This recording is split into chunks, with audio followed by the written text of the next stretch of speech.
ದಿಗ್ಗಜ ಉಪಾಧಿಯಲ್ಲಿರ್ತಕ್ಕಂಥ ಎಸ್ ಜಾನಕಿ ಅವರು ಇವತ್ತು ನಮ್ಮನ್ನು ಅಗಲಿದ್ದಾರೆ. ಆದ್ರೂ ಕೂಡ ದೇಹಕ್ಕೆ ಅಳಿವು ಉಂಟು, ಆತ್ಮಕ್ಕೆ ಅಳಿವಿಲ್ಲ. ಅವರ ಹಾಡುಗಳು ಯಾವಾಗಲೂ ಚಿರಸ್ಥಾಯಿಯಾಗಿ ನಮ್ಮ ಮನೆಗಳಲ್ಲಿ ಯಾವಾಗಲೂ ರಂಜಿಸ್ತವೆ. ಹಾಡು ಮುಟ್ಟದ ತಪ್ಪಿಲ್ಲ ಎಸ್ ಜಾನಕಿ ಅವರಿಗೆ, ಗೊತ್ತಿರದ ರಾಗಗಳಿಲ್ಲ. ಅವ್ರು ಯಾವ ರೀತಿಯಾಗಿ ಹಾಡ್ತಾರೆ ಅಂದ್ರೆ ತನ್ಮತಿಯಿಂದ ಪ್ರತಿಯೊಂದನ್ನು ಹಾಡ್ತಾರೆ.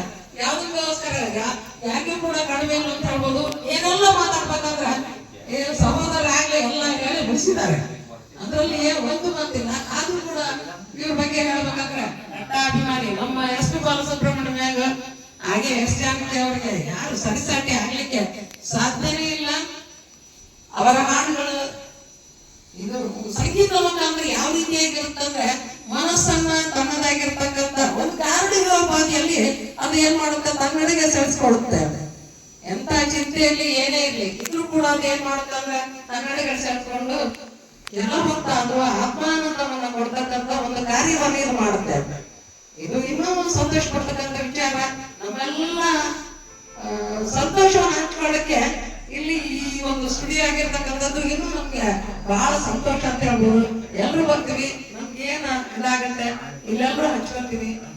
ಇಲ್ಲೆಲ್ಲ ಸಹೋದರೆಲ್ಲ ಚೆನ್ನಾಗಿ ಕಾಂಪಿಟೇಷನ್ ಇದೆ. ಆಮೇಲೆ ಇನ್ನೊಂದೇನು ಇದು ನನ್ಗೆ ಆಕ್ಚುಲ್ ಗೊತ್ತಿಲ್ಲ, ಈ ಒಂದು ಕನ್ನಡ ಸಾಹಿತ್ಯ ಬಳಗ ಇದರಲ್ಲಿ ಬಂದು ಆಚರಿಸ್ತಾ ಇರೋದು ನೋಡಿ ಇಲ್ಲ. ನಾನು ಇಲ್ಲಿ ಬಂದ್ರೆ ಗೊತ್ತಾಗಿದೆ ನನಗೆ. ಒಬ್ಬೊಬ್ರು ಮುಖ ನೋಡ್ತಿದ್ದಾಗೆ ನಮ್ಮ ಸಾಹಿತ್ಯ ಪರಿಷತ್ ಇಲ್ಲಿ ಬಂದ್ಬಿಟ್ಟಿದಲ್ಲ ಅಂತಂದು ಸಂತೋಷನ ಆಗ್ತದೆ ನನಗೆ. ಇದು ಯಾಕಂದ್ರೆ ಗೌರವ ಸಲ್ಲಿಸ್ತಕ್ಕಂಥದ್ದು ನಿಜವಾಗಿ ಒಂದು ಎಲ್ಲರ ಮನಸ್ಸಲ್ಲಿ ಬಂದಿದೆಲ್ಲ ಬಹಳ ಸಂತೋಷ ಪಡ್ತಕ್ಕಂಥ ವಿಚಾರ. ಅವ್ರ ಬಗ್ಗೆ ಹೇಳಲಿಕ್ಕೆ ಈಗಾಗಲೇ ಹೇಳಿದ್ದಾರೆ, ಯಾವ ಧ್ವನಿಯಿಲ್ಲಾದ್ರೂ ಅವ್ರು ಹಾಡ್ತಾ ಇದ್ರು. ಚಕ್ರವ್ಯೂಹದಲ್ಲಿ ಹೇಳಿದ್ರು, ನಿಜ ಹೇಳಿದೆ ನಮ್ಮ.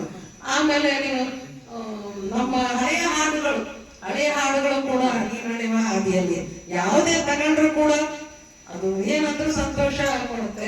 ಉಪಾಸನೆ ಚಿತ್ರ ನೋಡ್ರಿ, ಯಾವುದೇ ಹಳೆಯ ಹಾಡುಗಳ ಮನಸ್ಸನ್ನ ಕ್ಷಣ ಹೊತ್ತಾದ್ರೂ ತನ್ನ ಆಲಿಂಗನದಲ್ಲಿ ಇಟ್ಕೊಂಡು ನಮ್ಮನ್ನ ಜೀವನ ಹಾಗೆ ಮಾಡುತ್ತಾರೆ. ಇವತ್ತು ನುಡಿಗಲ್ಲಿನಲ್ಲಿ ನಾನು ಕೂಡ ಬೆಳ್ಳಿ ಮೋಡಗಳ ಚಿತ್ರದಿಂದ ಒಂದು ಹಾಡು ಹಾಡ್ಬೇಕಂತ ನನ್ನ ಒಂದು ಅಭಿಲಾಷ. ಬೆಳ್ಳಿ ಮೋಡದ ಒಂದು ಹಾಡನ್ನ ಹಾಡಿ ಎಸ್ ಜಾನಕಿ ಅವರಿಗೆ ಅನುಭವವನ್ನು ಸಲ್ಲಿಸ್ತಾರೆ.